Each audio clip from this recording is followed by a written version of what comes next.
Muito boa noite a todos e todas. Eu quero aqui dizer de forma muito clara e breve, porque o nosso tempo é extremamente curto e eu quero tentar aproveitar o máximo que eu posso de vocês, porque são as intervenções de todos e de todas o que realmente me interessa nesse diálogo que nós estabeleceremos hoje à noite.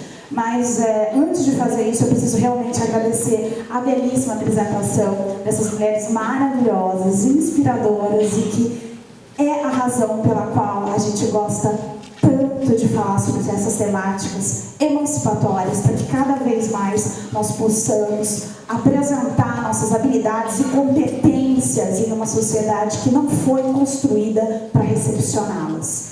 Mais uma vez eu queria agradecer a professora Bia pela beleza, pela gentileza, pela oportunidade deliciosa de estar com vocês hoje. Agradecer a Juliana Talar, que suportou todas as minhas mensagens durante todo esse tempo. Ela e a Bia foram incansáveis na organização desse evento. Vocês imaginam quanto deve ser difícil vir até aqui. Sobretudo, que é uma coisa que me deixa muito honrada, é a presença da professora Violaine Lemay, que é uma professora vanguardista em Montreal, no Canadá. É uma das pesquisadoras mais respeitadas no direito e na interdisciplinaridade no Canadá, que vocês terão também a oportunidade de ouvir esta noite e amanhã, que é uma inspiração desde o dia em que eu conheci o seu trabalho e posteriormente conheci a pessoa. Não é só a presença teórica fortíssima que ela é a figura humana que encanta todos e que vocês também vão ter a oportunidade de se encantar. Muito obrigada por estar aqui com a gente. Bem, a nossa temática hoje é uma temática que me é muito cara, porque falar sobre as questões ligadas a gênero e raça, quando vislumbradas pela lente do marxismo, demandam um método. E obviamente que quando nós fazemos um recorte de determinadas temáticas pela lente do materialismo histórico, isso vai nos apresentar determinados fatores que no primeiro momento podem não estar tão perceptíveis assim. Porque de fato, algumas situações da vida social, elas são naturalizadas, porque são vistas dessa forma por homens e mulheres desde sempre. E é isso um pouco que Marx vai fazer quando ele vai tratar da economia política. Quando Marx vai dizer que nós temos formações sociais, sociabilidades e, de um outro lado, o modo de produção, já é algo extremamente importante para o mundo moderno, porque ele está dizendo ali, ele está fazendo um marco temporal, dizendo que o mundo é capitalista hoje, mas não necessariamente sempre foi e não necessariamente sempre será. Portanto, historicizar a forma pela qual as sociabilidades humanas são organizadas necessariamente demanda entender que fatores materiais vão impulsionar, estruturar e criar freios e contrapesos para que uma sociedade, uma dada formação social, seja estabelecida. O que Marx faz de novo? Marx vai estabelecer um novo método. Aliás, para quem aqui deve já ter ouvido falar de um filósofo francês bastante controverso, que é Louis Althusser, tanta controvérsia para tanto brilhantismo numa pessoa só eu nunca vi. Mas quando Althusser vai explicar o método de Marx, ele vai explicar que nem Marx sempre foi marxista. E isso é bastante complicado, né? Dentro do quadro da filosofia francesa e dos seus classicismos. Na escola onde Althusser vai estudar, ele vai apresentar uma teoria extremamente refutada depois por alguns colegas, né? Ele vai ser muito criticado, por exemplo, por Nico Poulantzas, né? Que para a gente no direito é bem importante para compreender algumas formações e algumas relações do direito com o Estado. Althusser vai então dizer que Marx ele tem um corte epistemológico na sua obra.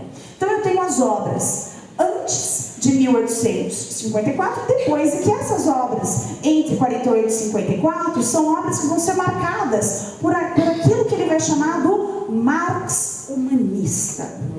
E que posteriormente, através de uma compreensão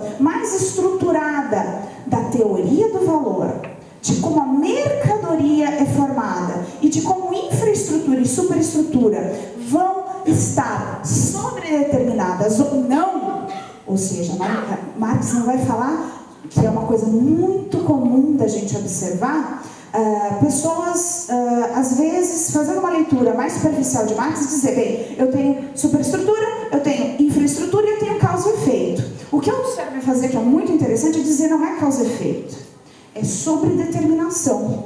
Porque aí, a partir da elaboração desse conceito, ele vai dizer que determinadas situações da vida que nós naturalizamos com a superexploração de mulheres, a racialização de determinados grupos, a criação de certas fronteiras nacionais, estão relacionadas de modo sobredeterminado com a criação de valor na infraestrutura. Ou seja, por meio do modo pelo qual as relações de produção vão se estabelecer na infraestrutura. Ok. E o que é que isso tem a ver com a condição da mulher no mundo moderno e com a racialização de grupos? Aí a gente precisa dar um outro salto. E que salto é esse? Compreender a figura da mulher, e isso é uma contribuição, essa é uma contribuição importante que Simone de Beauvoir vai nos dar, é de compreender que a mulher é tão dado histórico, tão dado social, quanto é o homem, ou seja, a figura, a criação do estereótipo, do arquétipo de masculinidade está relacionado também com o arquétipo, com a figura da feminilidade. E o que é que isso tem a ver com teoria do valor, com relações de produção lá na infraestrutura? Aí eu preciso fazer uma ponte entre aquilo que é o legado de Marx, na compreensão de como a nossa economia funciona e de que modo essas relações de produção vão interferir na forma como nós nos vemos, nós nos relacionamos e como a ideologia é produzida, para facilitar uma coisa que é muito importante no capitalismo, que é lutar contra a baixa tendencial dos lucros. E não precisa ser marxista para entender isso, porque esse é um conceito que vai estar presente em Ricardo, é um conceito que estará presente em Smith. Então, muitas vezes a gente lê algumas coisas que as pessoas publicam e criticam Marx e vão dizer assim, não, mas quem está certo é Keynes, não, mas quem está certo é Smith, não, mas quem está certo é Ricardo, não, mas quem está certo é a Escola de Chicago. Mas nem a Escola de Chicago vai dizer que a lei da baixa tendencial dos lucros não existe. Então, essa criação de uma forma específica, né, de um arquétipo feminino, está ligado com essa necessidade que tem o capital de criar o que a gente chama exércitos de reserva. E hoje a coisa mais fácil do mundo para entender o que é um exército de reserva é olhar para a crise migratória que assombra a Europa. Ou seja, eu crio todo um processo de imperialização da África continental, pauperizo determinados países, recorto o continente inteiro de acordo com a quantidade de minerais ou de minérios que tem no Congo, com a quantidade de mão de obra fácil para determinadas explorações do campo, por exemplo, na Algéria. Recorto, não pensando nas tribos, não pensando nas culturas que estão secularmente construídas naquele lugar, e digo, agora vocês são da Costa do Marfim, agora vocês são da Nigéria, agora vocês são da África do Sul, porque isso vai ao encontro dos interesses dos países que realizam o processo de colonização. Obviamente que esse processo de pauperização dessas pessoas vai criar num determinado momento, e isso é natural, o ser humano é um ente migratório por natureza. Quando você, vivendo num determinado espaço, não consegue condições mínimas de sobrevivência para si e para a sua família, para os seus filhos, sabendo que a alguns quilômetros de lá é possível, ainda que sob todas as condições que nós conhecemos do capitalismo, sobreviver, se alimentar, ainda que de uma forma rudimentar, essas pessoas vão migrar. E quando elas migram, o primeiro impulso que o país tem é de criar o quê? Um conceito de nacional. Portanto, tanto o conceito de nacional, como o conceito arquétipo da masculinidade, como o conceito da branquitude, tem um fio narrativo que os liga, que é essa necessidade de criar grupos vulnerabilizados para que determinadas explorações sejam facilitadas. Um exemplo disso, muito simples, muito rápido, e é uma anedota bem rápida. Há um ano atrás, eu estava em um local da Universidade de Montreal e tinha acabado de chegar um brasileiro, um gaúcho. E ele estava preenchendo o formulário. Eu vi pelo sotaque que ele era gaúcho. Eu falei, você é do Rio Grande do Sul. Muito prazer. Eu vi que estava com dificuldade. E ele foi preenchendo. E nesse formulário, que era um formulário governamental de pedido de financiamento para algum tipo de pesquisa, tinha lá qual é a sua nacionalidade. Então, você é canadense? Você é residente permanente, que é o processo para você se tornar canadense um dia? Você é estudante, estrangeiro? Você tem uma permissão de trabalho? E aí tinha um quadradinho que você tinha que colocar lá, fazer o check, se você pertencia a algum grupo vulnerabilizado ou pertencente a uma minoria visível. O que ele fez é a coisa mais normal do mundo. Qual é o referencial cultural e teórico dele? É o Brasil. Ele veio do Brasil, ele veio como eu. Então, quando ele olhou para aquilo, ele falou assim, não, peraí, eu, de olho azul, minoria visível, não. Aí ele perguntou para mim, para que tem isso? Eu, como já tinha até participado de algumas discussões a respeito daquilo, eu queria ver qual seria a resposta dele, né? A resposta espontânea. E ele disse, não, eu não faço parte de minoria visível nenhuma. Então eu vou deixar em branco. E aí eu falei, olha, talvez, porque eu não queria, né, o constrangedor fez uma pergunta, né, para a responsável. E aí ela veio e a pergunta dela foi tão dura, porque ela olhou para ele e falou assim, você nasceu aqui? E ele falou, não. Você nasceu onde? Aí eu nasci no Brasil. Então você é latino, você é minoria visível. E eu vi que ele ficou assim, aquilo para ele foi a porta de entrada na América do Norte. Ele entendeu uma sacada só, que não se trata, sempre dependendo do referencial cultural e teórico, do tom da pele, do tipo de olho e do cabelo. Isso significa dizer que naquele momento, embora no Brasil ele pertencesse a um tipo de arquétipo que tem inúmeros privilégios no Brasil, ele vai continuar exercendo esses privilégios em relação a um imigrante africano, a um imigrante vindo do Haiti, porque são negros. E aí tem um arquétipo geral do negro, porque a escravidão, embora muita gente até no Canadá não saiba, isso é uma conversa para um outro momento, o Canadá também teve um processo de escravidão, que ninguém fala, e durou 300 anos. E o mais importante, a universidade, né, uma das universidades mais importantes do Canadá, que é uma universidade anglófona, que é a McGill, ela foi fundada por John McGill, e John McGill era proprietário de escravos. E John McGill era conhecida em Montreal por maltratar uma escrava específica.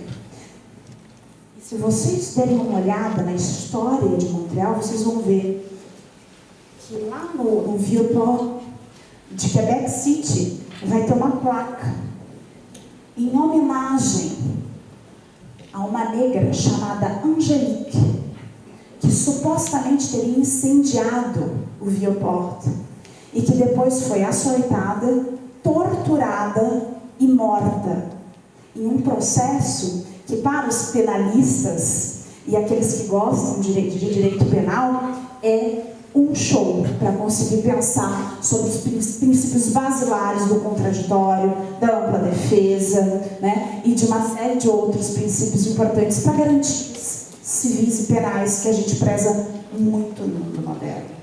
Mas tudo isso para dizer a vocês hoje que o referencial cultural é importante. Mas essas situações de vulnerabilização desses grupos têm essa raiz única. Por que eu racializo as pessoas? Nós sabemos que, em termos biológicos, raça é um conceito absolutamente datado. Não tem fundamento biológico falar de raça. Não existe diferença genética suficiente, né? A produção da melanina, né? O cabelo crespo, as feições, isso, a diferença genética disso ela é risível. Não nos torna diferentes. Mas existe uma construção em cima dessas características. Por que isso é importante? Isso sempre foi importante. Porque criar marcos para vulnerabilizar determinados grupos facilita a opressão até quando o mundo não era capitalista.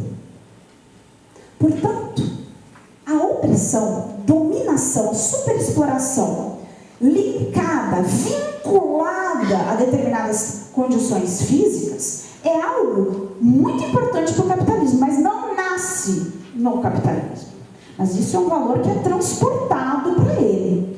Portanto, no mundo feudal, ser negro, ser negra, não tem tanto peso que tem hoje, no mundo no qual as pessoas ainda estão usando esses referenciais para poder formar esses exércitos de reserva, para superexplorar determinados grupos.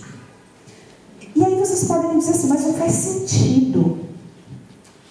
Porque se eu pensar na teoria dessa superexploração de determinados grupos, as mulheres fazem parte basicamente de metade da população. Então, você está dizendo que metade da população é superexplorada? Não necessariamente. Depende do referencial teórico também, do referencial cultural. Porque se a gente pegar uma linha do tempo e observar a história como Walter Benjamin vai nos ensinar, que é olhar a história a contrapelo, né? Eu sempre gosto dessa expressão, porque eu imagino assim, um cachorrinho, né, que está ali, e aí você passa a mãozinha nele, né, e quando você levanta o pelo, você consegue enxergar mais fundo, você enxerga com mais profundidade. Portanto, Benjamin vai dizer que a gente tem a tendência de escrever e ler a história de acordo com a perspectiva de quem venceu. E quem venceu foram os colonizadores na América Latina e na América do Norte. Houve um genocídio indígena na América Latina, como houve na América do Norte. Eles perderam essa guerra cultural. E a mesma coisa aconteceu com as pessoas de origem africana, né? Que é sempre as descendentes de escravos. Eu tenho muita dificuldade com esse conceito, porque ele naturaliza a condição de escravidão para o negro, quando historicamente não foi só o negro que foi escravizado. Claro que dentro da modernidade do nosso processo de colonização mais recente, o negro, né, por conta de uma série de questões do mapa navegatório do século XVI e XVII, enfim, tudo isso facilitou que essa determinada etnia fosse então utilizada como mão de obra escrava. Mas a escravidão não é uma condição naturalizada do negro. Então, são africanos trazidos ao Brasil contra sua vontade em condição de escravidão. Faz toda a diferença. E essas pessoas aqui, elas vão sim tentar se rebelar. Elas vão sim tentar apresentar uma luta em favor da emancipação própria e dos seus. problema é que eles não venceram essa guerra, eles perderam. Então, qual é a nossa tendência como povo e como intelectuais?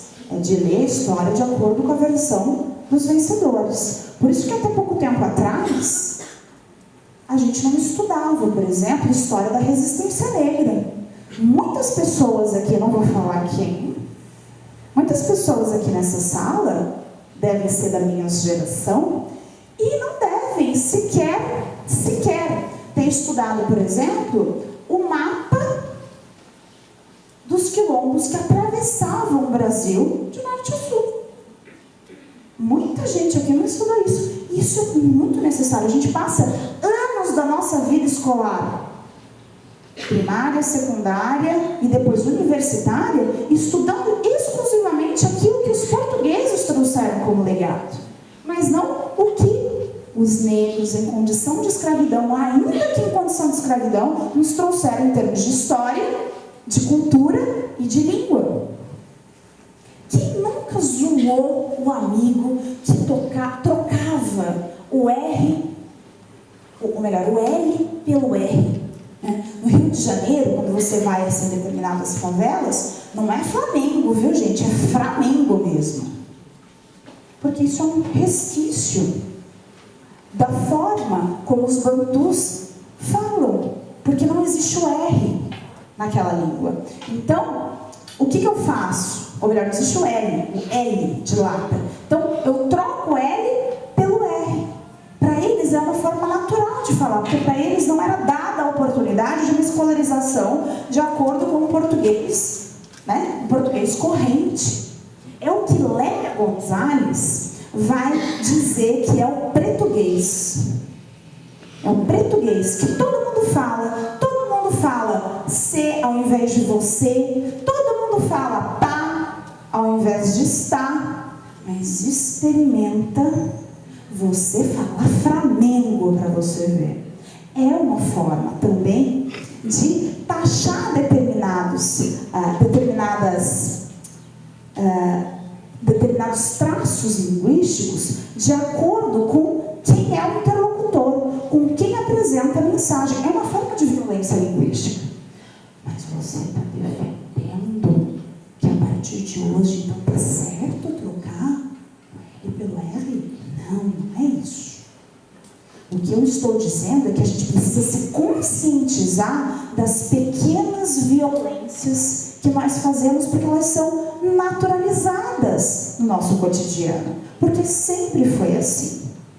Portanto, essa condição no Brasil do negro é uma condição pouco historicizada e muito recentemente começou a ser colocada como um viés importante para se entender não só a sociedade brasileira, mas a nossa própria Constituição também como brancos.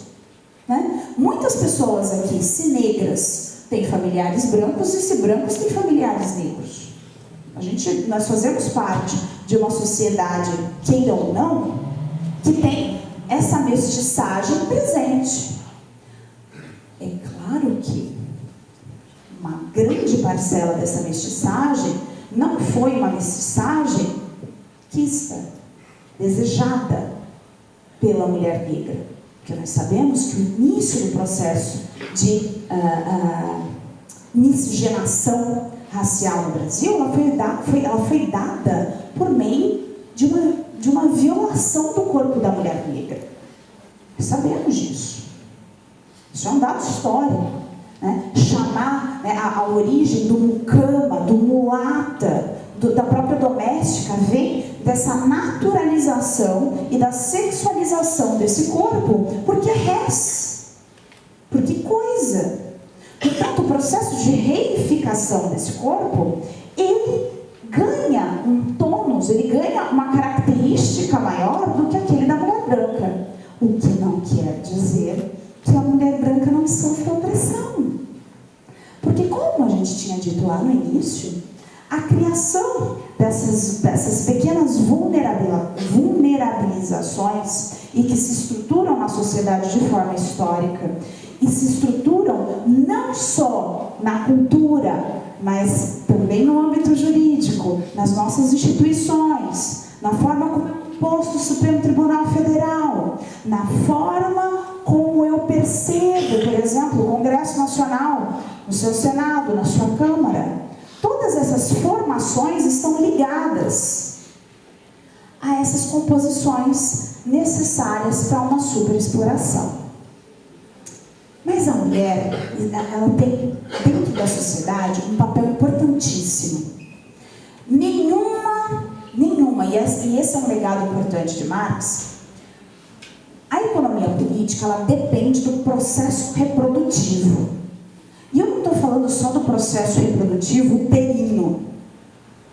É lógico que é importante, né? A mulher, querendo ou não, é o veículo pelo qual, né, ela gera vida, né? Obviamente com a contribuição prazerosa dos homens. Tem que ser prazerosa, se não for não tem graça. Mas esse processo reprodutivo também é importante, claro, para a criação dessa sociabilidade capitalista. Mas o núcleo familiar é um núcleo importantíssimo de produção desse pequeno ninho de superexploração. E é aqui que eu quero chegar com vocês. O que isso tem a ver com a condição feminina, com a questão racial e com o marxismo? Quem foi investigar isso, e eu achei muito interessante quando eu descobri esse dado, foi o Michel Agliettat, que é um economista francês, que justamente não por coincidência, vai transportar uma parte da teoria do Althusser, que é essa teoria de sobredeterminação, do conceito de sobredeterminação, a teoria, mais uma vez, da ideia de corte epistemológico, ou seja, entender Marx a partir da ideia de que existe um marxismo humanista antes do corte epistemológico e um marxismo voltado para a economia política que compreende de uma forma mais aprofundada como o valor é produzido, o tal do D', né? E o tal do D', como é que o dinheiro é formado, como é que o valor se produz, como é que a circulação de valor se dá, como é que o processo de acumulação do capital se dá. Ele vai fazer isso no capital. Mas tem muita coisa interessante sobre isso. Por exemplo, no livro que ele vai estudar, que ele vai entender a questão da condição judaica. São textos que precisam ser entendidos de acordo com os seus contextos. Mas o que a Agliettat vai dizer? A Agliettat, então, vai dizer o seguinte, olha, vou fazer minha tese de doutorado e vou para os Estados Unidos, porque para entender o processo de produção de valor no mundo moderno, eu preciso compreender como o processo de industrialização se dá. Então, ele já estava na Europa, ele já tinha um bom conhecimento de como historicamente tinha se dado na Inglaterra, né? Depois a questão da industrialização tardia da Alemanha. Então, ele vai para os Estados Unidos para entender como é que o Fordismo se estabelece. A gente sabe que o Fordismo vai ter né, seu ápice, seu declínio, depois vem o Taylorismo, outras formas de produção de valor, mas a Agliettat vai focar em como é que a sociedade norte-americana vai produzir valor de uma forma diferente. E vai, então, incluir mulheres e negros no seu processo produtivo. E não é, eu tenho essa teoria, né, que é o que eu também acabo expondo na minha tese de doutorado. Eu não acho, e dá para perceber isso muito bem nos textos da Agliettat, ele não começou focando nisso, mas eu acho que ele começou a recolher os dados, e eu acho que ele percebeu, tem uma coisa aqui que eu não tinha avisado de início, mas isso quer dizer alguma coisa importante sobre o Fordismo, e aí ele vai atrás e vai escrever mais, isso fica muito claro, né, quando você estuda os textos do Agliettat. E aí o que ele vai perceber? Ele vai perceber que num determinado momento o Fordismo vai focar na ideia de salário familiar. Quanto tempo eu tenho, Lia?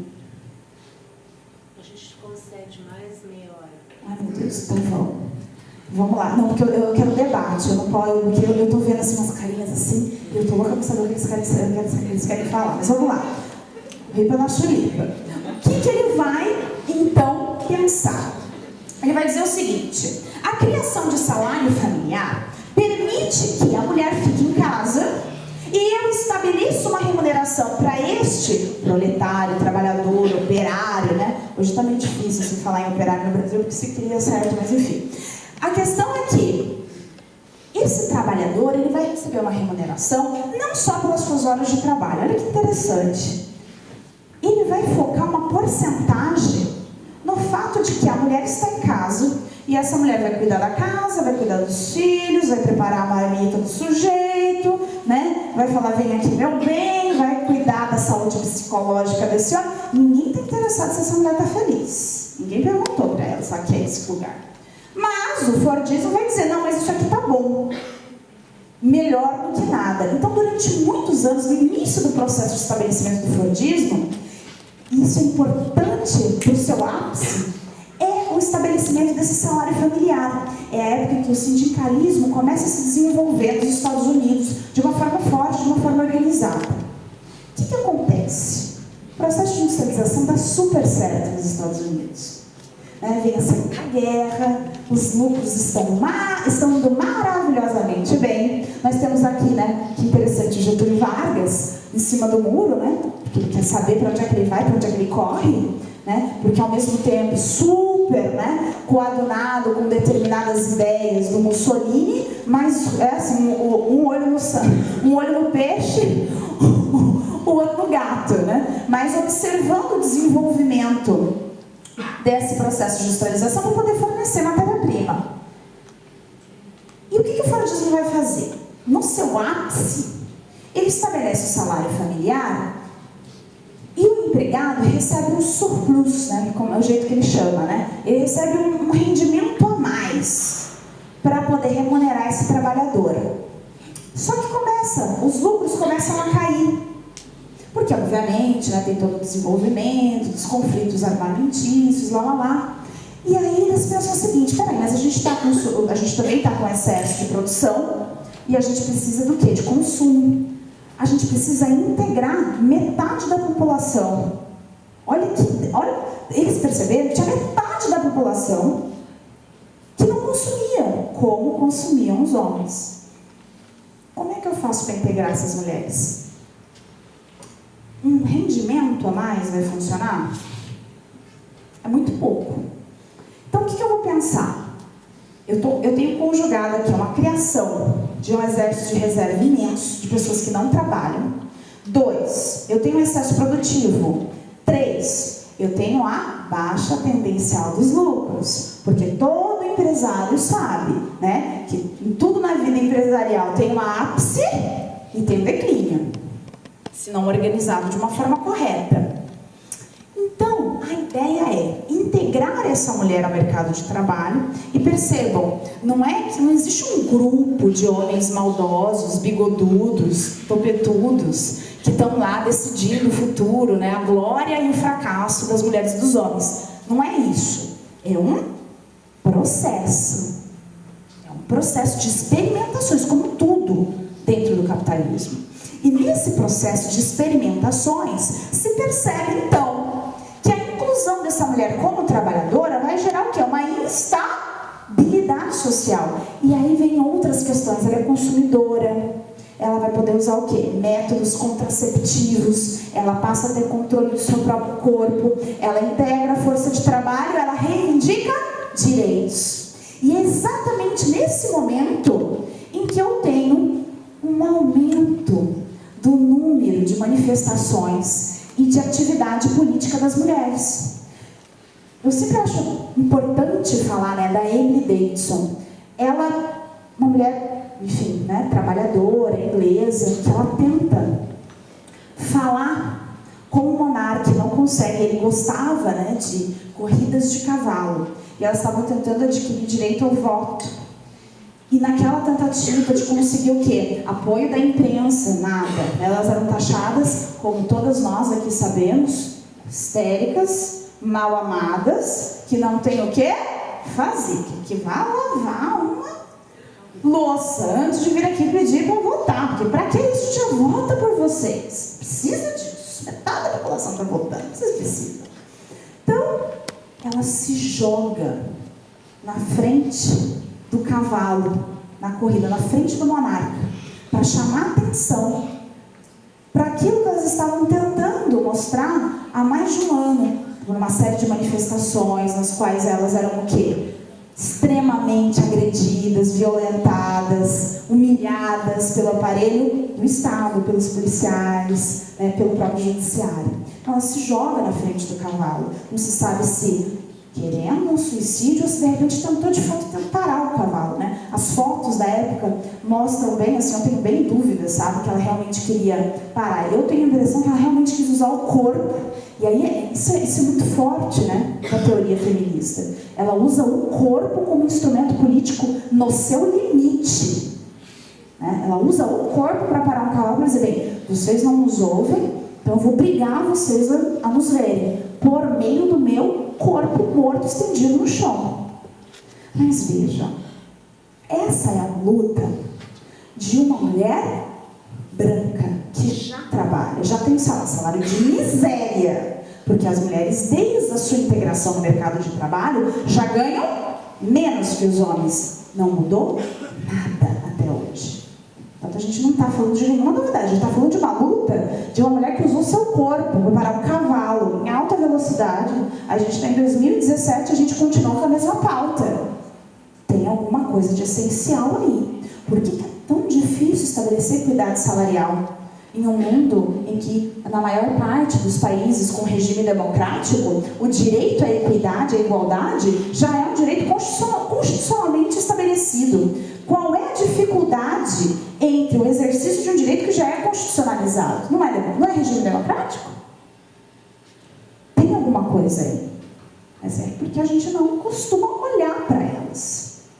Mas é uma luta de uma mulher branca. Porque as mulheres negras já estavam integradas neste mercado há muito tempo.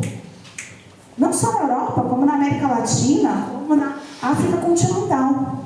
Mas em regime de escravidão. E os salários mais ou menos bem pagos, elas não conseguiam, porque eram no quê? No campo industrial. Por quê? Existe essa característica especial da racialização das pessoas, que é a atribuição de características que não têm nenhuma relação com a biologia ou com a realidade, mas elas são necessárias para criar o quê? Esses nichos de superexploração. Então eu vou dizer o quê? Que a mulher negra não é bonita, que o conceito de beleza não é para ela, que o cabelo dela não é do jeito que deveria ser, que o nariz dela não é do jeito que deveria ser, que a altura, que o seio, que a bunda, que a barriga, ou seja, essa mulher, ela nasce e cresce tendo certeza que ela não é adequada, nem na esfera da competência intelectual, nem na esfera da beleza. A minha avó morreu com 96 anos. A minha avó morreu se achando uma mulher profundamente feia. É uma vida inteira. Eu me lembro muito dela olhar para mim e falar assim, tá vendo aquela moça na televisão? Novela na Globo, né, gente? Ninguém merece, mas enfim. Tá vendo aquela mulher na televisão? As moças, né? Como é que é o nome dela? Meu Deus, eu vou lembrar. Suzana Vieira, né? Eu adorava a Suzana Vieira. Aquela cara esticada, aquela coisa super maquiada, né? Suzana Vieira, aquele cabelo. Eu gosto da Suzana Vieira. Ai, cabelo meio falso aqui no Brasil, né? Depende do papel. Aí ela olha e fala assim, que era o termo que ela usava, gente de qualidade. Ela falava das atrizes da Globo como gente de qualidade. E eu não entendia, porque ela repetia muito isso, ela repetia, e eu não entendia, eu fui entender isso anos depois. Anos, o que ela queria dizer com aquilo. E aí ela passava óleo Johnson no cabelo para tentar deixar o cabelo crespo mais, como é que eu posso dizer, ela usava um termo mais assentado. E a vovó Pedrosa é esse exemplo dessa mulher que tem essa vida inteira com a projeção de uma estética que não é feita para ela. Isso é uma violência. Como é que um ser humano vai ter uma atividade política se ele se olha no espelho e diz, não sou adequado? É muito difícil para uma pessoa superar todo o processo de rebaixamento da sua autoestima, do seu corpo, da sua imagem, das suas competências e fazer um exercício político. Por isso que no Brasil, o grande movimento de vanguarda é o movimento feminista negro. Porque para você conseguir superar todos esses elementos, você precisa de uma força descomunal para romper todas essas amarras e dizer: reconheço, identifico o problema, não vou mais me submeter. Quem faz isso faz qualquer coisa. E é por isso que entender o processo do feminismo é entender o ser humano. Nós todos somos incompletos por natureza. É claro que o movimento feminista negro aprendeu uma série de estratégias do feminismo branco, de mulheres que sacrificaram sua vida, sua felicidade, suas condições materiais de sobrevivência, inclusive dos seus filhos. Claro que sim. Mas, hoje, conseguir subverter a ordem do capital que é estruturado para superexplorar essas pessoas, o feminismo branco, os movimentos de esquerda, os movimentos emancipatórios do país, os movimentos de superação do subdesenvolvimento, calcados ou não na teoria de Celso Furtado, mas que pelo menos identifiquem que continuar como um país exportador de matéria-prima não leva ninguém a lugar nenhum. Faz só 500 anos que a gente continua na mesma receita e não dá certo. Até eu fazendo bolo cookie com uma, como é que chama aquilo? Biomassa de banana aprende mais rápido. Dá errada a fórmula, a gente muda. Bota mais biomassa, bota mais aveia, diminui o açúcar. A gente vai mudando a receita, né, minha gente? 500 anos com a mesma receita. Colocamos todos os ovinhos na mesma maldita cesta. Então, o que a gente faz? Primeiro é o ciclo da cana-de-açúcar, depois o ciclo da borracha, depois a gente investe tudo num processo de industrialização pequeno, incipiente, mas que, querendo ou não, está ligado a uma multinacional que não vai distribuir seus rendimentos maiores dentro do Estado Nacional. Todos esses processos não são processos que visam um desenvolvimento libertador de outros países. Ou seja, o Brasil é um país que é estruturado para continuar permanentemente como um Estado periférico. Para que se saia desse processo, é preciso sim o estabelecimento de uma nova ordem. Na América Latina, se a gente pegar todos os estados, Chile, Uruguai, Argentina, e a gente percebeu o tal do conceituário da Escola de Chicago e a questão, né, da velha lista de investimentos do FMI, que tanto nos causou problema, a gente vai perceber que a gente já tentou essa fórmula que está sendo feita agora, pelo Fora Temer, hashtag Fora Temer, há mais de 50 anos, para falar só do período mais recente da historiografia econômica. Já tentamos. Vocês perceberam assim, o que aconteceu, por exemplo, num país que teve um dos maiores índices de IDH e de nível educacional, que é o Chile? Percebam o que acontece com o nível de IDH e do Chile. Isso dá para fazer as comparações pelo próprio IPEA. O IPEA dá esses dados comparativos com a América Latina. É catastrófico. A gente está voltando para aquele outro período e, assim, que não existe todo um trabalho, né, o trabalho da CEPAL, que é a Comissão de Estudos para a América Latina, que tem como ícone um economista que conhece profundamente as nossas questões nacionais, que é Celso Furtado, que vai criar a teoria furtadiana, coisas assim que qualquer estudante de segundo ano de economia sabe, não vai dar certo, minha gente, não vai dar certo.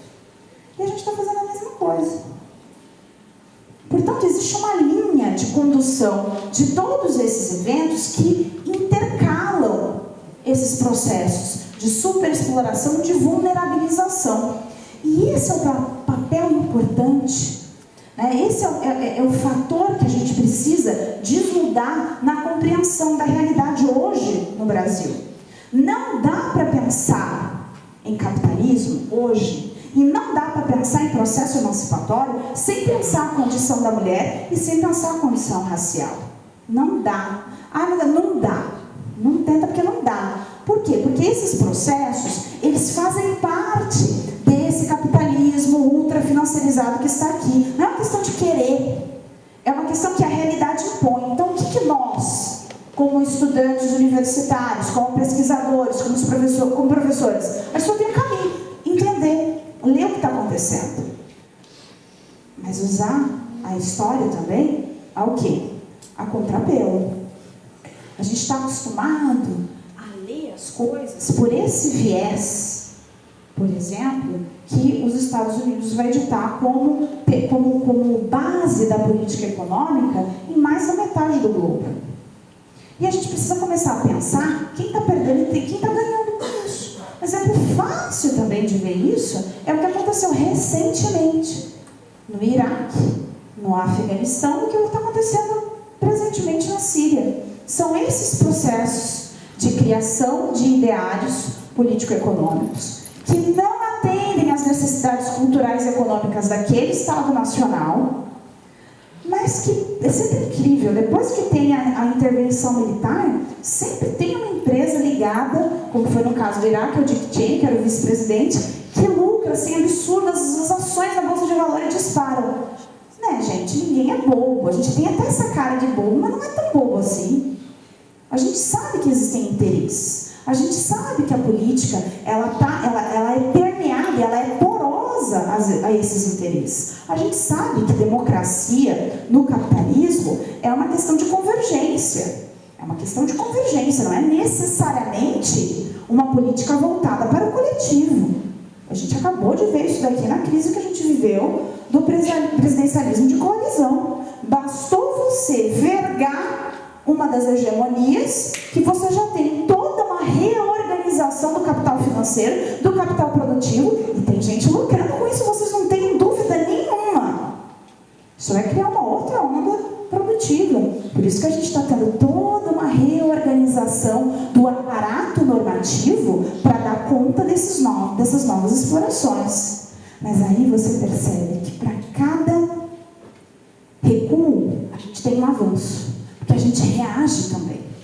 Só que as pessoas que visam políticas emancipatórias e que não visam só e exclusivamente interesses de grandes empresas, grupos multinacionais, elas precisam parar de reagir e passar a desenvolver estratégia.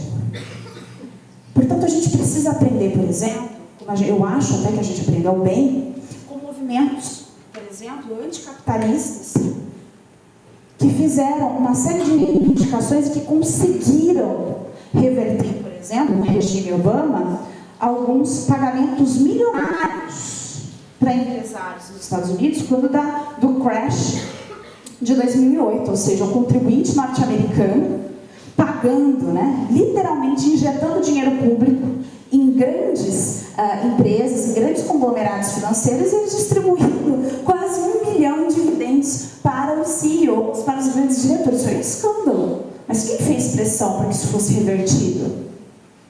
Os grupos voltados à emancipação. São sempre eles. Então não adianta a gente esperar por representação, porque o nosso regime de democracia representativa, ele falhou, não é só no Brasil. A gente precisa sair da fase do luto e entrar na praxis, sabe? A gente chora, a gente acha ruim, a gente xinga, a gente faz bigodinho, a gente faz chifrinho na cara do Temer, a gente também não gosta dele. Mas, depois do luto, precisa vir a praxis. Então a gente precisa sair desse processo de reação para agir, mas se a gente precisa agir para não fazer besteira, pensar em quais são as causas estruturais dessas questões. Portanto, eu não posso criar uma política emancipatória excluindo negros, mulheres negras, de postos decisionais, por uma questão muito simples. Se eu tenho uma reunião a portas fechadas, e eu tive uma em 2015, onde eu era a única negra, e aí eu olho e a gente está lá decidindo uma série de questões, eu falo, ok, eu estou aqui, mas é muito pouco. Porque eu não represento o movimento negro. O movimento negro é plural, é complexo. E tem que ser assim. Se não for assim, não funciona. A gente precisa, tanto em termos de polo, de esquerda e direita, compreender que não dá mais para pensar o Brasil, para pensar o país de uma forma estereotipada. A gente vai trazer as mulheres para pensar as questões culturais. Adoro as questões culturais. Me chama para o samba que eu vou. Mas a gente pensa também as questões da política econômica. Também tem muita mulher negra na engenharia, tem muita mulher negra na medicina para pensar políticas públicas de saúde da mulher, tem muita mulher negra competente dentro do âmbito jurídico e que pode pensar essas coisas, mas a gente não está acostumado a fazer, porque elas não são vistas. Isso não é um problema do Brasil, isso é um problema mundial. Agora, recentemente, no Canadá, fizeram um bilhete de dólar que tem a figura da Viola Desmond, que é uma mulher que não aceitou que viessem lá no cinema onde ela estava e falassem: olha, essa primeira fila aqui é para brancos. Você é negra, você não senta aqui, porque daqui eu não saio daqui, ninguém me tira. E aí veio a polícia, aquela coisa toda que a gente conhece. Canadá, tá, gente? É onde diz que não tem escravidão. E aí, pela primeira vez, né, uma negra foi representada lá no bilhete do dólar, né, canadense e tal, super bacana. Mas e aí? Simbologia legal, achei. Adoro ver a carinha de Naomi Campbell, adoro ver Thaís Araújo, acho o máximo, adoro. Mas além da simbologia, a gente quer posse decisional, a gente quer poder pensar as estruturas do país, a gente quer refletir sobre essas questões. E a gente não vai conseguir mudar a cara das coisas se isso não for posto. Portanto, eu acho que a gente tem muito o que aprender um com o outro dentro dessas lutas. Mas a gente precisa começar a olhar para o outro com esse olhar de companheirismo, de contribuição, de solidariedade. Existe uma passagem de um livro que eu gosto muito, que é uma passagem da Dialética do Esclarecimento, do Adorno e do Horkheimer, em que eles vão recuperar um mito, né, do Ulisses. Né? O Ulisses vai lá atravessar o mar, tal, aquele herói todo, né, do mundo antigo. E aí ele, né, tem lá uma deusa que vem dizer para ele: olha, você está em grande perigo, seu navio vai afundar, porque você vai ouvir o canto mais belo das sereias. É o canto mais belo, a obra de arte mais refinada do mundo antigo. E você, quando ouvir o canto das sereias, você vai ficar tão maravilhado, tão encantado, que você só vai ter uma escolha. Você, como todos os outros homens fazem, você vai se jogar ao mar para ir ao encontro dessa sereia, e você vai se afogar, você vai morrer nessa aventura. Ele fala: Ulisses, não vai. Vou pensar numa estratégia para conseguir sobreviver. Mas Ulisses, ele quer fruir, ele quer gozar da obra de arte do mundo antigo.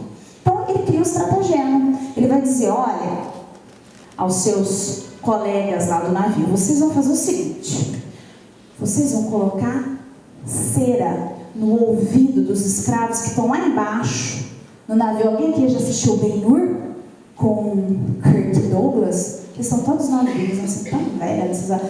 Um filme antigo aí, você acha no Netflix, deve estar no YouTube. Mas tem uma cena que aparece bem, assim, né, os escravos remando, aquela coisa. Eu me lembro quando eu assisti aquilo, eu fiquei... aquilo me incomodou, e anos depois eu fui entender por quê. Né? E aí o pessoal lá, né, e aquele povo suado, imagina aquele cheiro, a pessoa trabalhando, aquela louca, horas a fio, não tinha revezamento, enfim. E Ulisses fala o seguinte: eles vão ficar com cera no ouvido lá embaixo, porque se eles ouvirem o canto, eles vão querer subir para conversa, vão se jogar no mar, vão todos morrer, meu navio ficar parado e ninguém vai para lugar nenhum. E o navio precisa continuar, deixou umas gomonas. A gente tem um trabalho para fazer, a gente tem uma mercadoria para entregar. O processo, né, de constituição, né, o processo produtivo, ele nunca pode parar. É a linha de produção. E é isso que Adorno vai dizer, né? Essa ideia, já no mundo antigo, né, de produção. Por isso que ele vai chamar Ulisses de protótipo do homem burguês do mundo antigo. Lá no mundo antigo ele vai estar pensando que vai ser o capitalismo. Como é que as pessoas vão se portar? na modernidade. E aí ele fala, vocês vão me amarrar no poste, lá no mastro do Converse, me amarrem bem, mas eu já estou avisando. Eu vou gritar, eu vou xingar, eu vou espernear, eu vou falar para vocês me desamarrarem, mas vocês não me desamarrem. Botem cera no ouvido. E ele, obviamente, sem cera, faz a travessia do mar, frui do canto das sereias, né? Se maravilha com deleite da mais alta obra de arte da antiguidade e passa pelo perigo e sobrevive. Vence a morte, vence a narrativa dos deuses, aquilo que já estava pré-estabelecido para ele. E o que aconteceu com os escravos lá embaixo? Aconteceu o que sempre acontece. Quem não tem capacidade de se rebelar, quem não constrói meios para se rebelar, para ouvir, para mais do que ver, enxergar, continua eternamente em uma condição de submissão, sem sequer saber que está nesta condição de submissão. Portanto, é esse o apelo que Adorno vai fazer, e Horkheimer vai fazer no Dialética do Esclarecimento. Que a gente perceba que já é hora, não só da gente se deleitar das belezas do mundo, mas de uma forma coletiva, que a gente pare de apartar metade da população, sejam elas mulheres, sejam elas negros ou negras, os negros, que a gente aprenda a viver em sociedade de uma forma não pautada pelo individual, mas pelo coletivo, porque ninguém vive sozinho e não dá para viver em bolha. Se a gente tivesse, para quem tem, tem gente que tem, alergia a pobre, alergia a gente, compra uma ilha. Se você é assalariado como eu, a gente precisa aprender a viver em sociedade. E não dá para viver numa sociedade extremamente violenta, como essa que a gente estabelece, calcada na criação desses grupos, para superexplorar uns e privilegiar outros. Eu quero conversar com vocês a partir de agora. Muito obrigada.